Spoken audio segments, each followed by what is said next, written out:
It ain't what you don't know that gets you into trouble. It's what you know for sure that just ain't so. Mark Twain attributed.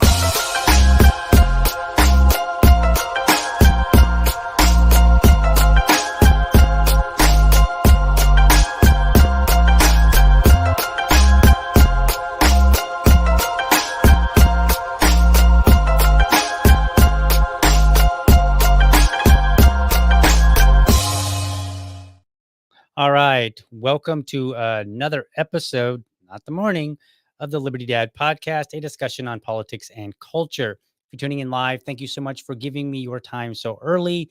Do me a favor. If you enjoy this show, be sure to hit the like and subscribe button to my channel. And for the really serious folks out there, hit that bell so you never miss an episode.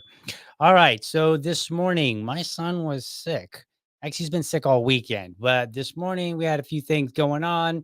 And so I had to divert my attention and take care of those matters. Longtime listeners and watch and viewers of the show know that he has frequently been in studio with me. And then as Liberty Dad, family is first and foremost. So I appreciate your time and your willingness to accept my priorities. But anyway, so we're all good. We got him to the pediatrician. You know, we're on a good path. So good to go there.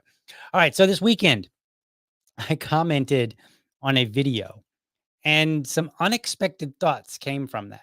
So let me show you this video. Before I show it to you real quick, I was going to tell you there was a rally in DC that the National Libertarian Party was part of. Now, I don't know exactly to what extent they participated in. I've been kind of doing my own thing and focusing on some local stuff and, my podcasting work and dealing with the storm and all these other things. So I'm not as familiar with all of the details like were they running the show? What kind of level of say did they have in the show? All those kind of, all those kind of things. But I saw this video and it was a 17-second video. So I commented on it. And then there were some more comments. And so we're going to talk about this a little bit here. So let me show you the video that I commented on. And this will give you a sense of kind of where everything started. And then we will tie in how illiteracy plays a role here. Vote Kamala for the free school lunch, or the Britons telling you that Donald Trump is your champion. When someone tells you either of those things, you should put your hand on your wallet because they're about to steal it. Philistine. If they contemplate the sequel, in which they function as Jesus fate, before those Jews who continue to reject the Prince of Peace. That's when old corrupt systems crumble. All right. So that comes from somebody, I think her name is Amanda. I don't really know who she is. We don't follow each other. I don't think we've ever interacted before either. But she posted this video, and the intent of the video, for anybody that's maybe just listening in the background, it's a portrait video that kind of pans out and it shows this is from Saturday. So the rally, I think there might have been two different rallies at the same location with somewhat the same organizers, but it showed the first day on Saturday, and it pans around. You see just very, very few people. Almost looks like, just a regular day, at the Capitol with people just generally walking around, maybe even a light day. And so then she says, she ends the video with like, hey, things are going great. Kind of like this snarky comment, like, look how few people showed up to the event. And so I commented on it because there were a lot of people commenting, and I didn't really comment on the rally itself. I actually had some different thoughts about that. So let me put them up on the screen. I will read them to you. It's not too terribly long. However, that is part of that is part of what people were griping about. So we'll put that up on the screen here so that you can see. And then let's see, where is it? Why is it not cooperating? Let's do, nope, not that one. Okay, it was working a moment ago. There we go. All right, so now we've got it. Perfect. So here it is up on the screen. And here's what I said. I won't be taking this opportunity to dunk on this event or the Libertarian Party. If you're a libertarian, neither should you. Here's why. This is a 17-second clip. I have zero context from this clip. Is it the beginning, the middle, the end, during lunch? What was the expected turnout? I've seen events get dunked on for, quote, low attendance, while the organizers were expecting the numbers they got. Event planning is hard. I've been to and planned events that were successful all around, failures all around, and others that were a mix of both. For instance, An event can be planned very well, but promotion a failure. This will be important in a moment. I've almost never met a critic of even failed events that could do better. But I have met critics who've boasted of their credentials who, upon further review, clearly had no idea what they were talking about. Dunking is easy and lazy. Doing better can be quite hard. Anti-war is important. War results in death and destruction. We should all look for every opportunity to avoid it, and when it must happen, end it quickly with the fewest civilian deaths. Zero is always the target. We should also talk about alternatives to war any chance we get. Future success often requires today's failure. Steve Jobs was fired from Apple, Rush Limbaugh fired from radio and told he'd never make it. Seinfeld was fired from an early comedy role. Billy Graham's first sermon was in front of 40 people. On and on, stories abound about success that started in failure. Not dunking doesn't mean no honesty. Every attempt at something should come with an honest evaluation after. Remember, I said I've seen events with a mix of results? Any event has multiple elements that make the totality a success. The key to future success is doing what worked and discarding what failed. Apocryphal story. A successful businessman was asked how he became so successful. He said, by making good decisions. He was then asked how he learned to make such good decisions. He said, by making bad ones. Honest review can even be tough so long as it's honest and meant to improve the next time. That means being honest about what was good and what was bad. I have my differences with LP National and Angela McArdle, but I refuse to let those differences bring me to a place where I'm not edifying.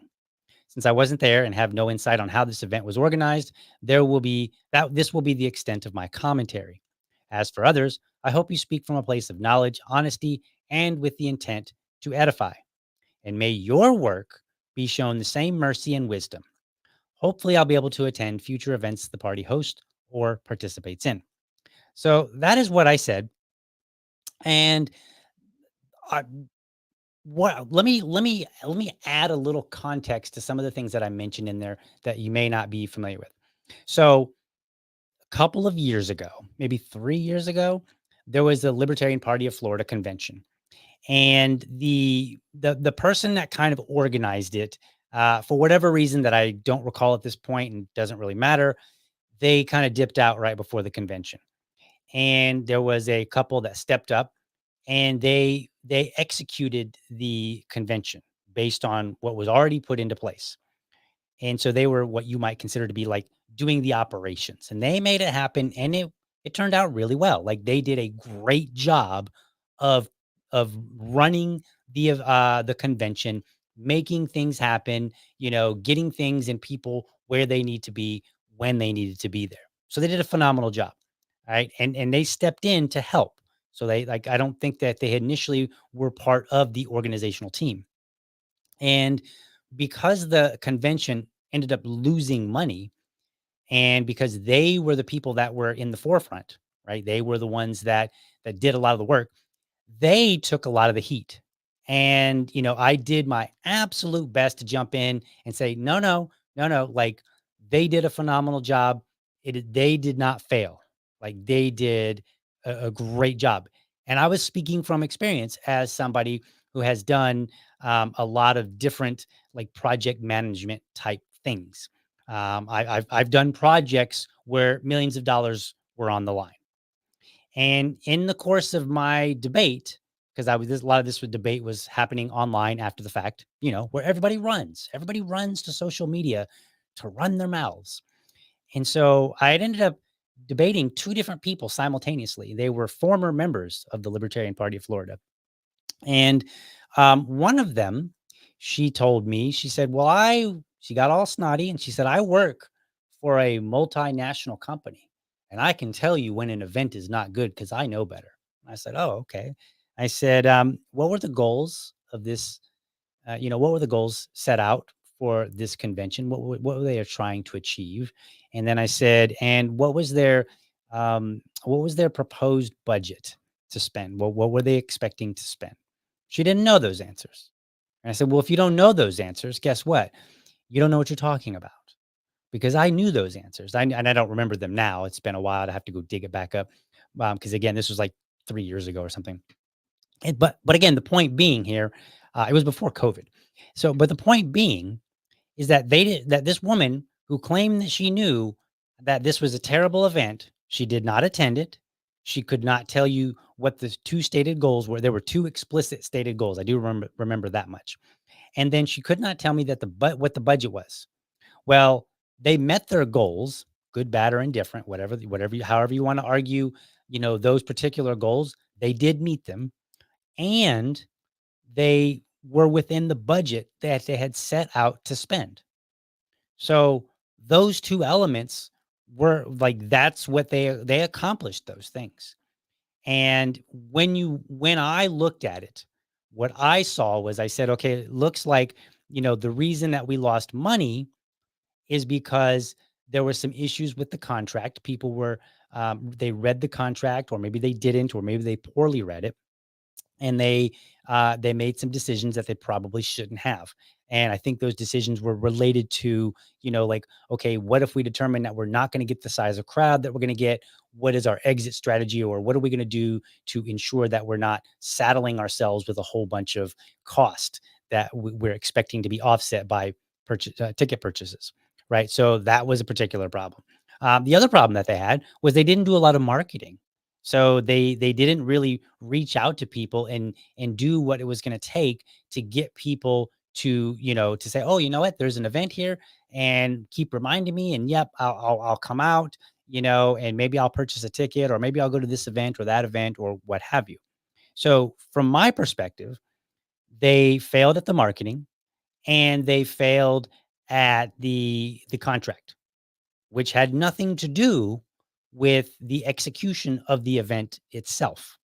And so the two people that were taking heat, who, by the way, are no longer active in the party. Can you guess why? Or at least partially why? So these two people took a lot of heat, even though the work that they did, which was all operational, they basically made sure that things happened and that events were on time when they were supposed to be. Speakers were where they were supposed to be. People got registered.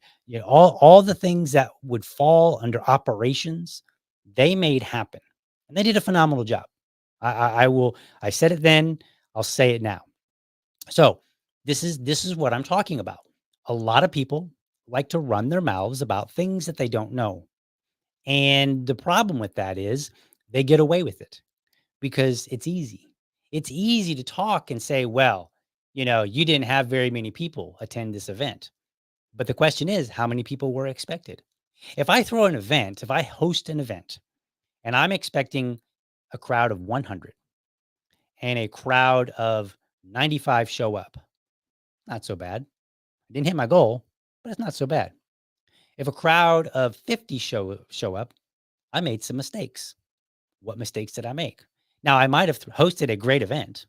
The event itself might have run smoothly, started on time, transitioned to all the different things that were happening, smoothly, good speakers, people enjoyed themselves, all those good things, right? All those things may have absolutely happened, but that still doesn't mean that I didn't make some failures. That just means I made some failures in one area, or we as the team made failures in one area, but we succeeded in other areas. And so this is what I meant when I said, like, I'm not really going to comment on this, because I can look at a video and I can say, well, really low attendance, but I don't know what the attendance in anticipation was. And so maybe they only were expecting 50 people to come out on Saturday, or maybe they were expecting 5,000 people to come out. I have no idea. So I can't speak to that, and I'm not going to.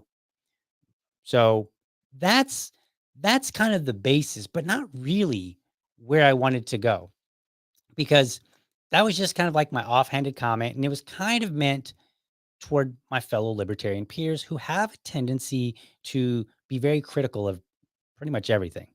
Right. And so I wanted to kind of temper that a little bit and say, look, if you don't know what you're talking about, maybe this time around, just shut up. Right. Like, maybe that's what you need to do.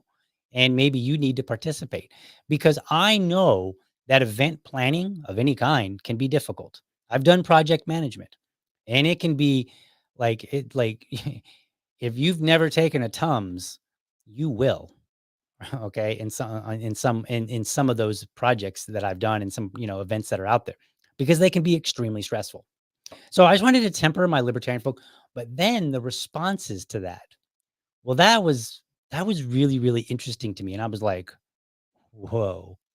And we're gonna get to those right after this intermission. So let's go to intermission real quick. So hold tight, check out this ad, and then we'll be back and we'll talk about what did I learn from my post about an event, and what can we draw from. So here we go.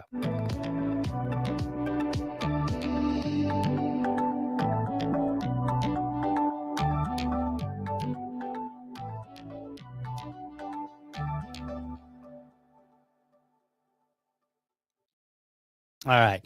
So if you're listening and you're just kind of in the background, that was an advertisement for a libertarian running here in Florida. There is no talking in that one, so apologize for that. Just an advertisement for a candidate. Now back to the story here. What I wrote on Twitter, it was a bit long. It was a total of 417 words. And that's a bit long for a Twitter post, and people aren't typically used to it. Although I've been seeing people engage in longer and longer posts, since Elon took over and expanded the post from like, what was it, like 160 characters or something like that, to now you have like, I don't know, so many words that you go. So I think it's like 5,000 characters or 2,000 characters or something like that. So it's a lot longer now, and people are starting to take advantage of that. And there are good ways to do it, and there are bad ways.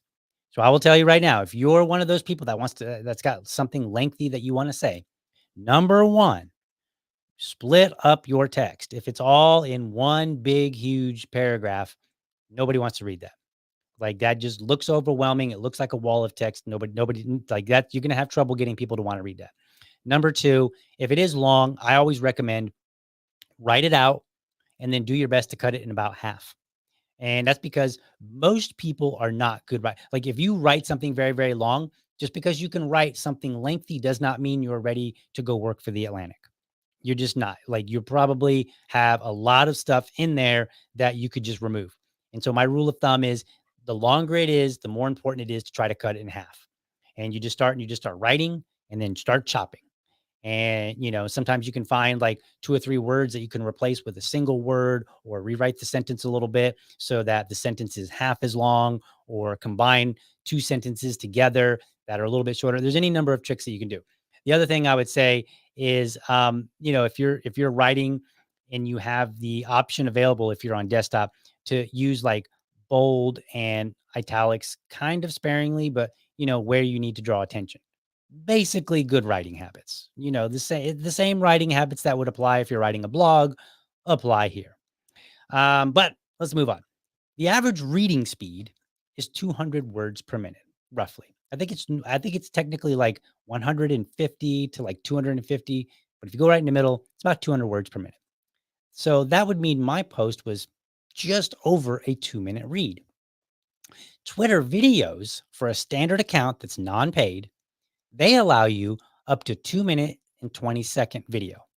So for pretty much any user on Twitter, you can post a video that would take just as long to watch as it would have to read my post. Okay. So I want to show you some of the responses that I got, because they were kind of entertaining. So let me pull this back up here. Let's see where we go. Boom. Let me read some of these. Ain't nobody reading all that, bro. Okay. This guy spends too much time analyzing some 17-second video, and probably very little time being a good dad. TLDR. Why do you use so many words to say nothing? You wrote a novel on Twitter. Hilarious. Cut down on the Adderall. Maybe these positions on policy are effing terrible and unpopular. Okay, so that one actually is somewhat critical of the content rather than the length. Let's see. Here we go. Here's another one. This is a meme. I see this all the time. Honestly, we need to retire this meme, because it's boring and old and it's played out. It's the one that says, I ain't reading all that. I'm happy for you though, or sorry that happened. Like that was cute when it started, but it's played out. So just stop using it. And I'm not saying this because it's my post. I think it's dumb. Like if you look at a post and you're like, man, this looks long, I don't feel like reading it. Move on. Why bother talking about it? Why would you talk about something that you didn't read? You're talking about something that you don't know what you're talking about. Let's see here. Of course, another libertarian sucking Putin's, you know what? You aren't anti-war by trying to for Ukraine to surrender. You are more like Chamberlain bowing down to Nazi Germany. So a little grammar issues there, but whatever. And then that same meme again. I ain't reading all that. Happy for you though. Sorry that it happened. So like now everybody like it's becoming cliche at this point. And then even the creator jumped in on this, right? So now, if you paid attention, what I read really had little to do with the creator. In fact, I led with saying that that libertarians should take note. So I said at the very, very beginning, like the second sentence in, no, it's the first. Yeah, I said if you're a libertarian, neither should you. So I'm talking to a specific crowd here, and I don't know if Amanda identifies as a libertarian or what. I don't really know who that person is. Um, but she quoted me and she said, "All this yapping, but your ass didn't even show up." LMAO. And then she said, "I have no respect." She followed it up and said, "I have no respect for people like this, pathetic, like the Trumpers who didn't show up to J6. Grow a spine." So then I said, well, correct. I prioritized prior family obligations this weekend, but it's good to know that of everything I said, that's your criticism. The criticism wasn't anything that I said that really had nothing to do with her specifically. It was really just a generic message that I put out to people just to kind of say, hey, you know what? Maybe we should comment on things where we're more informed. And if we're not willing to be informed, then maybe we should move on. After all, we want a better society, don't we? So those are some of the responses that I got back. They were very entertaining. I'm not bothered by it. I'm really not. Like if you don't like my stuff, then don't like it. If you want to take time to criticize it, then well, at least pay attention to what I've said and what I haven't said, because you're wasting your time and my time because I have to, well, I don't have to, but I might come along and see your response. And I try to respond to people that respond to me because that just seems like a kind of a courteous thing to do, right? So I try to respond to people. And I think there was a comment somewhere buried in there where someone was like, they were making a snarky comment and they said, no, they said nobody cares. And I was like, well, here you are making a comment. So clearly you do. You cared enough to say something. And then I think in that particular case, they didn't even get it wrong. Like virtually nobody, with the exception of like one or two responses, did anybody actually respond to anything that I said, which had nothing to do with Putin. It had nothing to do with whether or not the rally should have happened, should not have happened, whether it was a good rally or whether it was not. It was all about how do we identify information and talk about it, right? How do we comment on things? We should comment when we have some level of knowledge on it. So I want to read just a part of something that comes from, this is probably one of my favorite articles of all time. If you follow me on Twitter, you know that I reference this all the time. It's called A Cult of Ignorance, written by Isaac Asimov, and I believe 1980. And this is just such a phenomenal article. I'm going to read just portions of it. Let me put it up on the screen here for you so that you can see it as well if you're watching. Let's see. There we go. Okay, perfect. All right. So there we are. I'm just going to read the highlighted portions. You may not be able to see it yourself. I did not zoom in on it just because of the way it's written, where it's got like 3 different columns of text. So I didn't really zoom in or anything because I didn't want to try to navigate around on this PDF while I'm trying to talk. So I'm just going to read some of the clips here. But it's in the show notes. It'll be in the show notes and you can look it up and read the whole thing. It's a whole page. So if you're really concerned about, oh my goodness, he's having me read stuff, it's a whole page. So title, A Cult of Ignorance. It's hard to quarrel with that ancient justification of the free press. America's right to know. It almost seems cruel to ask ingenuously. America's right to know what, please? Science? mathematics, economics, foreign languages? None of those things, of course. In fact, one might well suppose that the popular feeling is that Americans are a lot better off without any of that tripe. There is a cult of ignorance in the United States, and there always has been. The strain of anti intellectualism has been a constant thread winding its way through our political and cultural life, nurtured by the false notion that democracy means that my ignorance is just as good as your knowledge. All right, going on to the next section here. America's right to know involves something we might express vaguely as what's going on. America has the right to know what's going on in the courts, in Congress, in the White House, in industrial councils, in the regulatory agencies, and in labor unions, in the seats of the mighty generally. Very good. I'm for that too. But how are you going to let people know all of that? Grant us a free press and a corps of independent and fearless investigative reporters, comes the cry, and we can be sure that the people will know. Yes, provided they can read.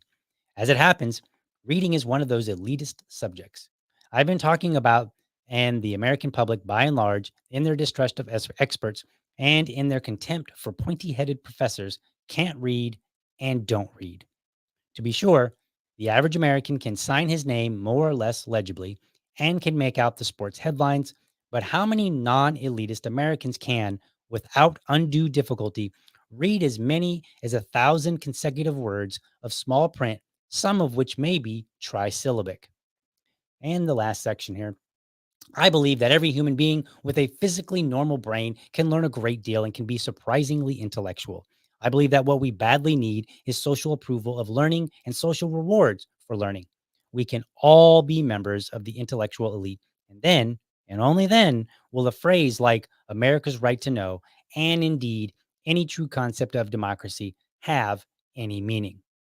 So I totally love this article. I love this article. You should totally look it up and read it for yourself. It is an absolutely phenomenal read. And the funny thing is, you could read it.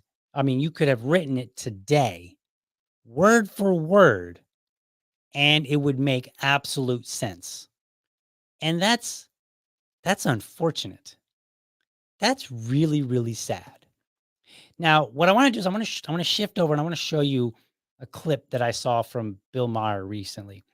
And it's funny because when I was younger, I was actually a conservative. Like, and I mean, like, I'm more conservative personally today. Well, I'm conservative personally today, but I'm libertarian in how I practice that conservatism. So I'm not trying to utilize laws to impose that upon you. Whereas when I was younger, I was conservative, not only in my values, but also in my political views and how I wanted to impose them upon other people. So it was funny because years ago, I was usually at odds with Bill Maher. And then today, I feel like, man, this guy, he's not so bad after all. And it's funny, but it's probably me because I definitely have shifted and maybe he has some, maybe he hasn't. I don't really know. But anyway, let me play this video for you because I think this is very interesting. And I think it gets to the heart at the problem here. And again, the problem is not people didn't read my stuff. Okay. I'm all about the market. If I write a long screed and nobody likes it, nobody comments on it, I'll figure out eventually, hopefully, that, hey, maybe I'm writing too much. Maybe I need to cut it down. People aren't interested in all this, right? For whatever reason. Maybe they don't think I'm a good writer. Maybe, maybe the way that I'm putting it together needs to be adjusted. Maybe I just need to write shorter stuff. Who knows? So I'm okay with not having my stuff read. But I think there's some interesting things to draw from in the way that people respond. So here's that video. Constitution Day was last week. It's an actual federal holiday, but no one noticed, despite the fact that it's probably the greatest legal document ever. Is it flawed? Of course. It was written by humans, and they were all white men, as depicted in this illustration from Google AI. But how about looking at the actual ideas in it? I won't hold my breath for that because only 14% of eighth graders are proficient in history now, and only 22% in civics, which may be why 4 in 10 Gen Zers say the authors of the Constitution are best described as villains. I mean, pause here for a second. Think about that. Think about those statistics. When you look up the statistics about literacy and in literacy overall, like whether or not people can even read and whether or not they can read at a level appropriate to them, it's kind of dismal. It's very sad, and that's unfortunate because there are so many ways and opportunities for people to learn how to read in this society, especially now that we have like YouTube and we have Khan Academy and we've got like there is no shortage of places. So even if you're getting a crummy education from the public schools, which is what they give, there are still opportunities to compensate for that crummy education. So there's really no reason that people cannot read. And I think it's a systemic problem in this society. And that's on top of the fact that we're getting ourselves more toward video and audio, which is not necessarily a bad thing. Those are good. We should just know, like, when it comes down to it, we should be able to read.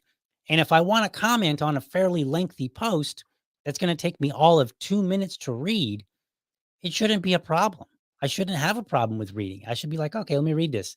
And you can tell within the first few sentences whether somebody is writing something that's either good or interesting to you. I've started reading lengthy stuff and gotten a few sentences in and said, I just don't think this is interesting, or I don't think they're a good writer. I don't, whatever. Or I'm just bored. My attention span is not feeling it today. So I move on. I don't say anything. All right, let's continue. Wow. It's amazing. Since in 1776, James Monroe was 18. Alexander Hamilton was 21 and James Madison 25. Joe Biden was only 30. It's true. It's true.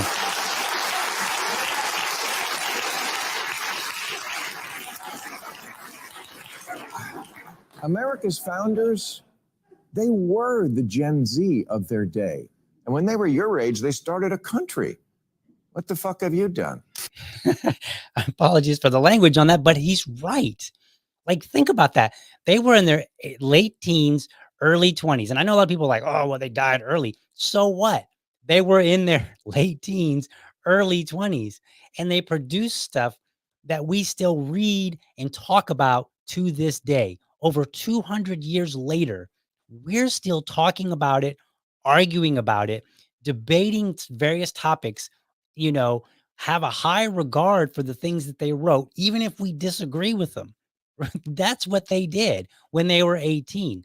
And today, people are like, that's a lot of text. I don't know if I could read all that. That's a whole 2 minutes. I better go watch this TikTok video. Right? Like, that's how they are. And, and I agree with Time Surfing Alien here. He says, or they say, reminds me of something I heard. People listen to respond, not to retain. That is absolutely true. People do that. It's like they listen long enough to try to get whatever they can find to argue with you about. I heard it a different way. It was more of a joke in this sense, but it was like, I have ADD. I'm not listening to you. I'm waiting for my next opportunity to speak. And and people do that who don't have ADD. Okay, there are people that are cognitively just fine, and that's how they behave, and they choose to behave that way. Let's finish up this clip.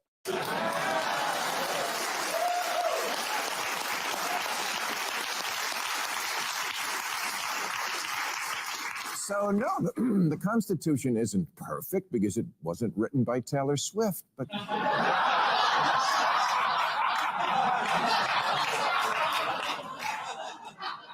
and yes, the founders made excruciating compromises, obviously slavery. But slavery was a deal breaker for the southern states. So there would have been two countries. And then to end slavery in North America, it would have involved invading a sovereign nation instead of having the moral high ground of keeping a union together. Would that have been better? History's complicated, and Gen Z reasoning is not. They think they're pure, but they're really just simplistic. They know two things. White people did some very bad things, and no, that's it. That's all they do. That's what they know. All right. And he's right. Like the knowledge that young people have today is superficial. But honestly, it applies to even older people. I've talked to people that are my age, and they reason and they think very similarly to the Gen Z that he was criticizing. So it's not just a particular generation. I know once upon a time, the boomers were all like, oh, those millennials, blah, blah, blah, criticize. But if you look at any generation, it's been the same. I mean, what I read from Asimov was written in 1980. Who was he writing it about? He wasn't writing it about the quote unquote Gen Z of their day. He was writing it about people in general, adults of his day, who would have been the boomers, or maybe even earlier than that. So this is a multi-generational systemic problem that we have in the country. And it's okay to not want to read and consume everything. What isn't okay is commenting on everything as if you have the knowledge, and we should be more mindful about that. So let me address something. I've got another clip, but I want to address something very interesting because I saw this pop up and it's kind of related. So here's a graphic, and I'll describe it for anybody that's not able to watch, like, for people that are just listening to this on Spotify or what have you. So this is a graph, and it's titled "Professors Are Democrats," and it says, "Therefore, experts are Democrats too." And it's kind of I think this one was intended to make fun of, or they took an actual graph and then they were kind of mocking it in a sense. And so it shows here a bunch of different topics, a bunch of areas for professors. So you've got like communications, anthropology, religion, English, sociology, art, music, theater, classics, geoscience, environmental. And they start at 100% of the professors are Democrats, and it gets down to like 96.2% on that particular list. And then the list goes on. There's another one here. So it continues and it says language, biology, philosophy, history, psychology, poli-sci, computers, physics, mathematics, professional, economics, chemistry, and engineering. And so it continues down that path. And engineering at the very bottom is 61.5% Democrats, whereas the remaining are Republican. And so this comes from 2018, some research, and I presume that it's accurate. It seems accurate based on other things that I've seen over time. So I'm going to go with it. But even if it's off by a few percentage points, the point still stands that a lot of these college professors lean heavily Democrat. So liberals and Democrats who might like to boast, and they do, about how they have much higher education levels, they ought to be humble because they're the professors that are producing the kids that are coming out and the later adults who can't read for 2 minutes, or who spend all this time talking about things in ignorance. So they have no room to complain because, well, you were in charge of the secondary education, right? Why aren't you ensuring that people graduate and they understand they can read at an appropriate level, and they can identify and talk about things intelligently? When people were coming at me in some of the comments and they were like, "Oh, you must be a bad dad." I mean, maybe it's possible, but you can't tell that from what I wrote. You have no idea. You're just making stuff up. And so that only makes you look ignorant. And well, whatever. Like, doesn't hurt my feelings if you look ignorant, right? Like, whatever. But you are ignorant. So let me get to now where I think it's a problem. Let me show you this video that popped up from John Kerry. He is speaking at And I think oops, the pause there. the Hold on. dislike of He's speaking at the World Economic Forum, right? Yep, the World Economic Forum, and he's talking about the First Amendment, right? Which kind of what we're talking about. People's you know right to go out and talk about things. And so here's what he said. and I think the dislike of and anguish over social media is just growing and growing and growing. And it's part of our problem, particularly in democracies, in terms of building consensus around any issue. Okay. So he's talking about what everybody was doing. They're engaging on social media, for better or for worse. And he's like, look, it's getting, people are doing it more and more and more. and it's kind of getting in the way of consensus. We need consensus, right? That's what he's saying. I don't think there's a single thing I agree with that he says in this, other than that it's growing. And so that's the path that he's going down. But if you haven't heard this clip, just wait, because it gets worse. It's really hard to govern today. Boo-hoo. You can't, there's the referees we used to have to determine what's a fact and what isn't a fact, are kind of, been eviscerated to a certain degree. And people go and then people self-select where they go for their news or for their information. All right. So I paused it a little prematurely. I didn't mean to do that. I was looking at something and I accidentally clicked the button. But he's right. We do self-select. Some people like to watch my show. Some people like to follow me on social media and they read what I say and listen to the clips that I put out, right? Like, we do that. I think that's a good thing. I like that. Not just because I'm a talking head, but I like when I get to go do it. I like to say, I like this person's commentary. I like the way that they deliver. I like the way, the things that they talk about. For instance, Thomas Sowell is one of my favorite economists / writers. I like the way that he addresses issues and the way that he pulls in different bits of information to draw a conclusion. I find it very informative. I like the fact that when I read something from him, that I can be sure that if I have a question about something, I can go to the footnotes and he's made sure to add the source. Doesn't always happen, more so in books, but it doesn't always happen from the newer content creators. But I enjoy this kind of stuff. And I like the fact that I can pick and choose who I like to read and consume content from. And my list of content is not limited to any particular political or social ideology. I know some, let's see, what's his name? John McWhorter. I like reading his stuff. I don't always agree with him, but he identifies as a cantankerous Democrat. But I enjoy reading his stuff. I think he's great. I've learned a lot from him. I've learned a lot from a lot of people that may not align with me. And the fact that I could go out and choose to read them is a wonderful thing. And then you just get into a vicious cycle. So it's really, really hard, much harder to build consensus today than at any time in the 45, 50 years I've been involved in this. And there's a lot of discussion now about how you curb those entities. You don't.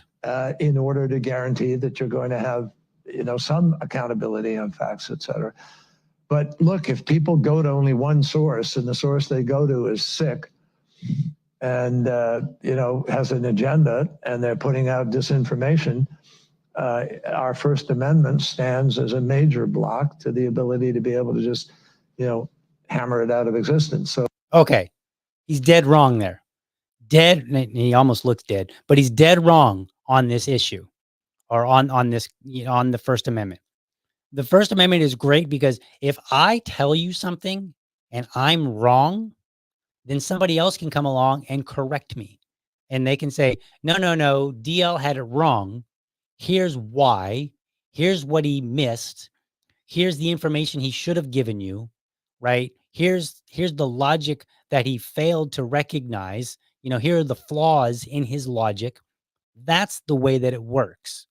It works that the First Amendment operates essentially on the basis of a free market, that people can come out and they're not inhibited, and they can come out and criticize or compliment or add to, whatever the case may be. That's a wonderful thing. By the way, him and others are basically talking about Twitter. That's really what they're talking about. They don't like what Twitter has become. Twitter has become kind of like the Wild West. You've got people like me on there, a little on the smaller side, in terms of audience size. And then you have people that are much bigger, the Tim Pools of the world and so on and so forth. And I don't begrudge them for being out there. And I don't always agree with them. Sometimes I'm like, whoa, you got that dead wrong. I better make a video about that. That's how it's supposed to work. It is supposed to work that we have competing ideas and that we're tough. If you say something that's really, really wrong, I'm not limited to just saying, well, I think they were a little bit off and it probably should. No, I can come out and be like, that fool was dead wrong and you should never listen to him again. Like I could be just as dramatic as I want. It doesn't matter. That's the point of the free exchange of ideas, is that it can be pleasant, it can be brutal, it could be somewhere in between. And the fact that I don't know where it's going to land is supposed to keep me on my toes. The fact that I don't know who's going to pop up and criticize me and say something better or challenge my ideas and maybe do it in a very tough way. Maybe they'll just have a personality that gets them a large audience much quicker and they can just beat me down in the marketplace of ideas. Like that is what's supposed to keep me from delivering garbage. But then again, maybe it won't. Maybe I could deliver a bunch of garbage and maybe my audience will remain at a certain level. That's okay too, because as so long as other people have the same opportunity, then it's even. Let's continue listening to what he says. What we need is to win the ground, win the right to govern by hopefully having. Okay, I can't let this one go. There is no right to govern. That's not how a right works.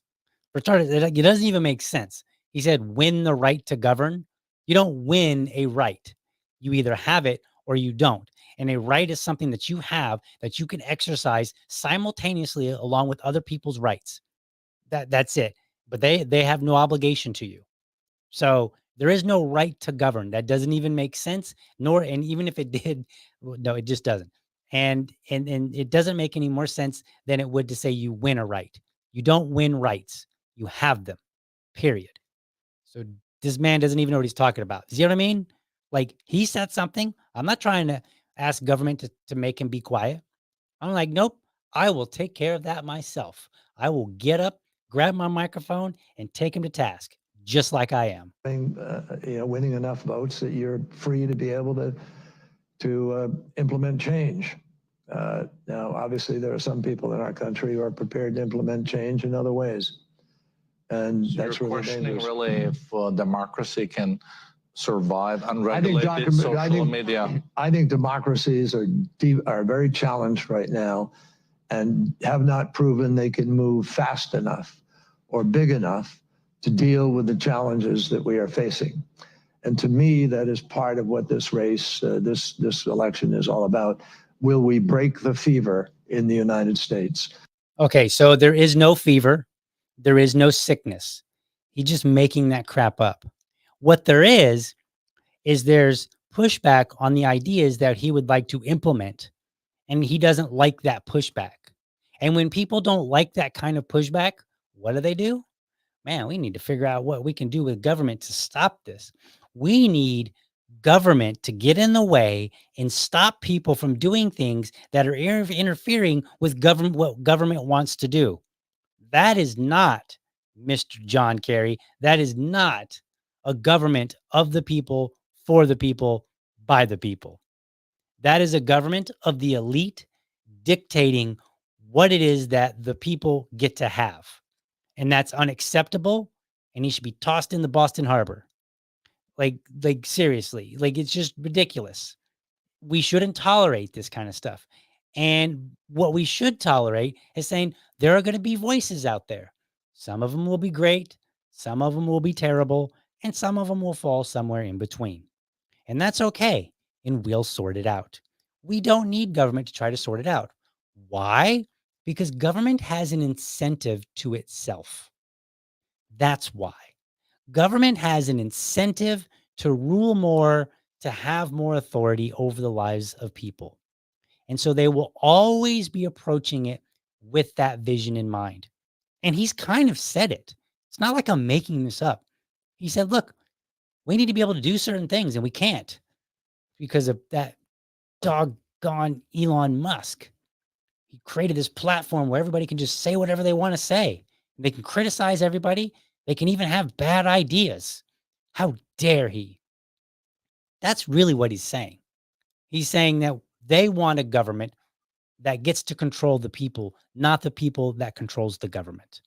So that's an issue. Yes, I'm going to point this out. Joe says, disclaimer, don't toss people in the harbors. when I say that, I am speaking a bit, hyperbolically. Please do not go and make a plan to kidnap some, some numbnut and throw them in the Boston Harbor, right? I'm just kind of appealing to our inner American from way back when we were less tolerant of tyrants, and now we've become way too tolerant of tyrants. So just so that everybody knows, speaking hyperbolically there. But the point being, we shouldn't tolerate it. And while we shouldn't toss somebody in the harbor, we should toss them out of office. We should boo them off the stage. We should reject people that say those kind of things. Because while it might sound good if you're a Democrat and you agree with John Kerry, it's not going to sound so good when Trump or if Trump wins, right? Let's say he wins and you're a Democrat and you're like, yeah, we need to cut down on, Elon Musk and all these people that are spreading disinformation. Well, what happens when the people that are in charge are not on your side and they have a different view of disinformation? And they say the same thing. Well, we want to cut down on disinformation. What that means is they want to cut down on your speech. And while I may not like what you have to say, I'm going to defend it with a fury, because in defending your freedom to say stuff, I'm defending my own. And more importantly, when we have an exchange of ideas, when we have a very robust freedom to engage in the arena of ideas, that's when we get to the best ideas. We don't get to the best ideas by forcing certain ideas upon people, because you might have an idea in one area that's really great, and I might have an idea in that same area that's really terrible. We need the best idea to bubble to the top, whatever that is. But then later, on some other topic, maybe I'm the one that has the great idea, and you're the one that has the really terrible idea. That is how we get the best. I'm going to end on this note. Ben Franklin once was asked, after coming out of the Constitutional Convention, he was asked, "Sir, what have you given us?" And he responded, "A republic, if you can keep it. You, the people. Not if government can keep it. If you, the people, can keep it." And at the time, it was very open to have commentary. They'd just written the First Amendment, right? They've ratified it, but it was brand new. That was the idea, that, hey, we can have robust debate. We should have robust debate. And it's up to you, the people, to keep it. And if you lose it, good luck getting it back. All right. Thank you for watching, and I hope you found this episode informative and inspiring. Be sure to catch me Monday through Friday, 7:30 a.m. for an informed discussion on politics and culture. Make sure you're subscribed to my YouTube channel, or if you prefer, my Rumble channel. You can go to youtube.libertydad.com, or you can go to rumble.libertydad.com. While you're there, let me know how I'm doing by leaving me a comment. Last but not least, remember, if you're a champion of liberty, your business is people and your product is liberty. I want you to have a great week. Catch you tomorrow, but for now,